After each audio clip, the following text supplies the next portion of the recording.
এই যে এই হচ্ছে রাস্তার অবস্থা। বাচ্চার স্কুল আজকে পরীক্ষা ছিল, তার জন্য দিতে বাধ্য। এখন ছুটি হয়ে গেছে অনেকক্ষণ। তো রিক্সা আসবো। রিক্সা ভাড়া নর্মালি ছিল আসা যাওয়া 40 টাকা। রাস্তা খারাপ দেখে সে ভাড়া হয়েছে এখন 80 টাকা। আচ্ছা ঠিক আছে, মানলাম রাস্তা খারাপ, দিতেই হবে। আজকে একটু বৃষ্টি, আজকে ভাড়া চায় 150 টাকা। মানে কি অবস্থা, মানে একরকম রাগ করেই রিক্সা অ্যাভয়েড করে হেঁটে হেঁটে বাচ্চা আনতে যাচ্ছি। যেহেতু পরীক্ষা স্কুলে গেছে বাচ্চা, আমার তো বাসায় মানে স্কুলে যেতেই হবে, বাচ্চা তো আনতেই হবে। বিপদ, এখন এই বিপদের সুযোগ মামারা খুব ভালো মতো নিল।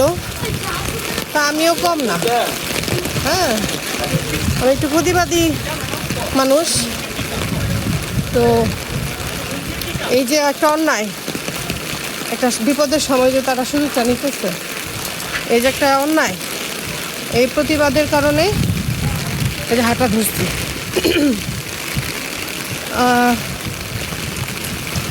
আমাদের কি বলবো, অন্যান্য সব দেশে রোজার সময় জিনিসপত্রের দাম কমে নাকি আশায়, আর আমাদের দেশে বাড়ে।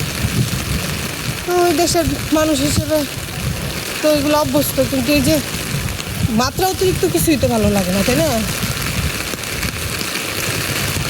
আমাকে তো পূর্ণ নিরাপত্তা সে দিতে পারবে না এই রাস্তার মধ্যে। তো আমার ভিজতেই হবে, আমার নিরাপত্তার ভয় আছে, রিক্সা থেকে পড়েও যেতে পারি, তাই না? তো 150 টাকা কোন যুক্তি? 80 টাকার জায়গায় 100 টাকা সে বলতে পারে 20 টাকা বাড়ায় দেন। তো এই অবস্থা, এখন যাচ্ছি, জানি না ঠিক করলাম না ভুল রাখ করে। এই তো স্যান্ডেলগুলো ছিঁড়া হয়েছে, বিপদ। মানে বলতেছিলাম যে ঠিক মতো যদি বাসায় অক্ষত ফিরতে পারি তাহলে তো আপনারা ভিডিওটা দেখবেন, দিতে পারবো। এই দেখেন,